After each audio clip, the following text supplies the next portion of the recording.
我将分享的这些窍门，并不会要求你完全放弃自己喜欢的碳水化合物。非常重要的一点，我想再强调一次，这些方法不会要求你再也不能吃糖。美味的米饭、面条或面包，这里只是教你如何以一种既能享受美食，又能帮助你将二型糖尿病进入缓解状态的方式，来摄入碳水化合物。大家好，欢迎来到雅说健康，我是您的虚拟主播小雅。今天我将与大家分享如何更好地了解自己的身体。在这一集中，我们将讨论胰岛素抵抗、前期糖尿病以及二型糖尿病。我会打破一些常见的误解，并给出轻松而不复杂的建议，帮助你逆转这些情况。我非常兴奋能够开始这个话题，让我们马上进入正题。首先，二型糖尿病已经成为全球性流行病。国际糖尿病联合会每年都会发布数据，最近他们发现，全球有 5.37 亿成年人患有二型糖尿病，另有 5.4 亿人处于前期糖尿病状态。这些数字每年都在恶化，也就是说，目前全球大约有10亿人患有二型糖尿病或前期糖尿病，所有这一切都与胰岛素抵抗相关。我们必须采取措施，这是因为我们所处的食物环境出了问题，我们需要更多的食品供应。监管和食品公司的约束，但我们更需要接受这方面的教育，才能学会如何在这个复杂的食物环境中生存。你可能患有糖尿病，或者你认识的人患有糖尿病，你可能有胰岛素抵抗或前期糖尿病，或者认识有这些症状的人，这些信息都会对你有帮助。你首先需要知道的是，这些情况并不是遗传的，二型糖尿病不是你天生就有的，也不是你无力改变的。它是你饮食方式和生活方式的结果，而这并不是你的错。我们的食物供应环境本质上就不再平衡与天然，也不利于健康，导致全球糖尿病人数上升。我将提供一些信息，帮助你在这个复杂的环境中找到解决之道。我们怎么知道二型糖尿病不是遗传的呢？有几个证据。首先，二型糖尿病曾经被称为成年发病型糖尿病，因为那时糖尿病只发生在成年人身上。而以前这几乎是不可能的情况，我们的基因并没有发生那么大的变化，变化的是我们吃的东西和食物环境，这是线索之一。第二个线索来自科学研究，研究表明，同卵双胞胎拥有完全相同的 DNA， 如果其中一个患有二型糖尿病，另一个不一定会患病，也就是说，双胞胎并不一定两个都患上糖尿病，这说明疾病的形成是由其他因素决定的。另一个非常重要的证据是，数百项研究已经表明，如果我们改变饮食方式，我们可以使二型糖尿病进入缓解状态，这是关键。如果你被诊断出患有糖尿病，你的唯一选择并不是终身服药。如果你愿意，并有能力改变你的饮食习惯，你可以让这种疾病缓解。我知道对很多人来说，改变饮食习惯是非常困难的事情，似乎是无法实现的。但别担心，我今天要分享的东西非常简单。这不是一个复杂的饮食计划，也不是严格的饮食限制，我提供的是一些实用的、容易执行的技巧。在进入解决方案之前，我想先给大家做一个简单的生物学回顾，关于胰岛素抵抗和二型糖尿病的基础知识。首先你需要知道的是，胰岛素抵抗是一个光谱现象，我们可以在任何时候测量一个人的胰岛素抵抗程度。当一个人没有胰岛素抵抗时，我们称之为健康。当胰岛素抵抗加剧时，这个人就会被诊断为前期糖尿病，而当胰岛素抵抗变得非常严重时，这个人就会被诊断为二型糖尿病。因此，胰岛素抵抗是决定你是否患有前期糖尿病或二型糖尿病的根本原因。如果你被诊断出有胰岛素抵抗，那说明你处于这个光谱的某个位置，可能离前期糖尿病越来越近。胰岛素抵抗是可以变化的，取决于你的生活方式。我们的目标是减少胰岛素抵抗程度。那我们先退一步，什么是胰岛素？为什么我们要在乎它？胰岛素抵抗又是怎么回事？首先，在讨论胰岛素之前，我们得先了解葡萄糖。别担心，这会很简单。葡萄糖是你身体最喜欢的能量来源，无论是我现在在动的双手，还是我用来说话的嘴巴，甚至你正在用来听我讲话的大脑，它们都在燃烧葡萄糖来获取能量。这是你身体中最重要的燃料来源。而你为身体提供葡萄糖的方式，就是通过食物，特别是通过2类食物，淀粉类食物，如面包、面条、大米、土豆、燕麦和糖类食物，任何尝起来是甜的东西，从一颗苹果到一片巧克力蛋糕，它们进入我们的口中，然后分解成葡萄糖。因为它们含有葡萄糖，所以当你吃这些食物时，你的身体葡萄糖水平就会上升。如果你吃了很多这些食物，也就是这些食物通常被称为碳水化合物，那你就会经历所谓的葡萄糖峰值，也就是你的血糖水平会迅速上升。葡萄糖峰值是一个问题，它让我们感到疲惫，产生食欲，还会引发体内的炎症，而最重要的是，它会导致你的身体释放胰岛素。那么为什么你的身体会对葡萄糖峰值做出胰岛素反应呢？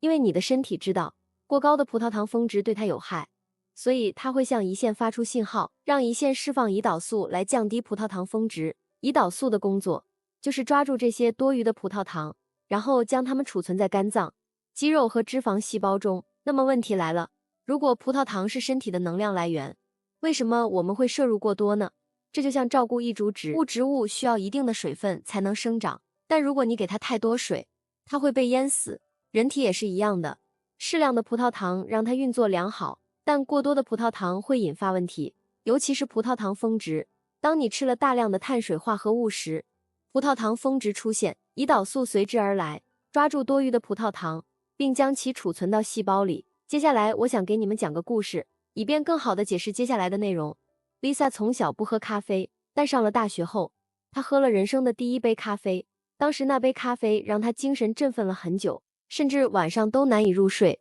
但是几个月后， Lisa 已经习惯了每天需要3杯咖啡才能保持清醒，这让她感到困惑。为什么几个月前1杯咖啡就让她如此亢奋，现在却需要3杯才能有相同的效果？ Lisa 的身体对咖啡产生了耐受性，她逐渐需要更多的咖啡来达到同样的效果。对于胰岛素，情况类似，当身体里长期存在大量的胰岛素，身体也会逐渐对胰岛素产生耐受性，需要越来越多的胰岛素来完成同样的工作。在这种情况下，胰岛素需要不断增加，才能将血液中的葡萄糖储存到细胞中，这就形成了一个恶性循环。随着时间推移，胰岛素抵抗变得越来越严重，胰岛素在身体里的作用逐渐变弱，而你会需要更多的胰岛素来达到同样的效果。如果你持续着同样的饮食方式，葡萄糖水平持续上升，胰岛素的效果却越来越差，血液中的葡萄糖逐渐增多。这种血糖水平的升高会在医生的定期检查中被发现，如空腹血糖测试。如果你的饮食方式没有导致太多的葡萄糖峰值，那么你的空腹血糖水平就会处于健康范围，大概为4到5毫摩尔每升，也就是70到90毫克每分升。但如果你开始出现胰岛素抵抗，血液中的葡萄糖开始上升，空腹血糖就会逐渐升高。如果这种情况持续下去，那么最终你的血糖水平会达到 6.1 毫摩尔每升，即110毫克每分升，你就会被诊断为前期糖尿病。而如果你的空腹血糖达到 7.0 毫摩尔，那你就会被诊断为2型糖尿病。那么，为什么空腹血糖水平过高很重要？2型糖尿病为何值得我们关注？到底发生了什么？让我带大家来了解一下。我这里有一些糖块作为演示。很有趣的是，对于一个空腹血糖正常，也就是健康的人来说，体内流动的糖分大概相当于1小块糖而已，实际上并不多。那么若是一个人患有2型糖尿病呢？你知道他们血液中的糖分相当于多少吗？是大约1块半的糖。乍一看，健康人与2型糖尿病患者之间的差距似乎不大，但问题在于，这微小的增加却可能带来巨大的影响。这一点糖分的增加会伤害细胞，引发炎症，损害大脑，引起糖基化，并可能触发一系列健康问题。长期来看，如果患有2型糖尿病多年，还可能导致严重并发症，例如截肢。我们之所以强调降低血液中的糖分水平，正是为了预防这些严重后果。总结一下，胰岛素抵抗其实是一个渐进的过程。当一个人发展到前期糖尿病或2型糖尿病，往往意味着胰岛素抵抗程度已经较为严重了。我知道大部分医生仍然主要依赖空腹血糖测试，但事实上，更佳的检测方法是检查空腹胰岛素水平，这样可以更早地了解胰岛素抵抗的程度。因为在血糖升高之前，胰岛素水平往往已经开始上升了。如果你希望尽早检测胰岛素抵抗和糖尿病，空腹胰岛素测试会是一个更有效的工具。如果你目前存在胰岛素抵抗，或二型糖尿病，也许还会伴随一些相关疾病，例如多囊卵巢综合征或脂肪肝。正如前面所提到的，这一切都与体内胰岛素水平过高有关，所以我们需要着力降低胰岛素水平，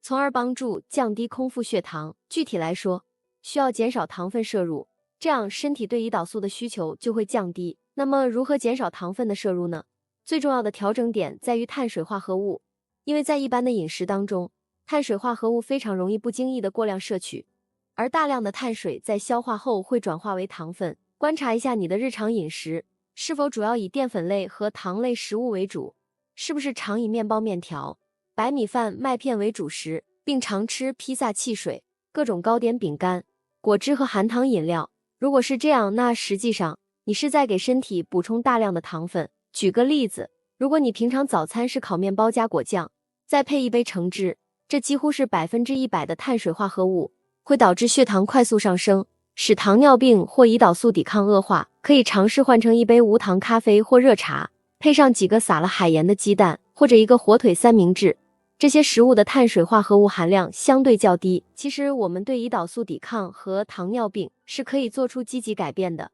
这并不是不可逆的判决，也不是你与生俱来的问题，而是日常饮食对身体造成的影响。如果你对相关科学感兴趣，有一篇2021年发布的综述研究，很值得一看。研究表明，逆转二型糖尿病的最佳方法就是平稳血糖曲线。该研究名为低碳水化合物和极低碳水化合物饮食对二型糖尿病缓解的疗效和安全性，已发表和未发表的随机试验数据的系统性回顾和荟萃分析。研究中发现，在6个月后，超过57%的参与者实现了糖尿病缓解。目前我们有大量证据显示，甚至美国糖尿病协会也开始支持减少血糖峰值的饮食方式，认为这是非常有效的缓解方法。接下来我想和大家分享一些我的血糖管理小技巧，这些小技巧非常易行，可以帮助你轻松达到目标。我们讨论的并不是严格的卡路里控制或超级严格的饮食，而是一些简单的日常调整，像是用咸味早餐代替甜味早餐，在每日一餐前加入一些醋，午餐或晚餐前先吃蔬菜，餐后散步10分钟。以上这个视频将更详细的解说这10个控糖小技巧，不会打乱你的生活节奏，也不会让你放弃自己喜欢喝习惯的碳水化合物食物，却能更有效的控制好血糖的波动，降低各种慢性病的风险。这里我想传递一个重要信息，我们不应该将糖和碳水化合物妖魔化，但由于我们的食品供应环境存在着太多简单精致甚至超加工的碳水化合物食品，很容易导致糖分过量与堆积，因此我们必须随时警惕，时刻确保均衡的饮食搭配。如果您认为今天的内容对您有所启发，期待您的点赞和订阅，希望能继续为您提供更多实用有趣的健康知识和信息。谢谢您的观看，我们下期见。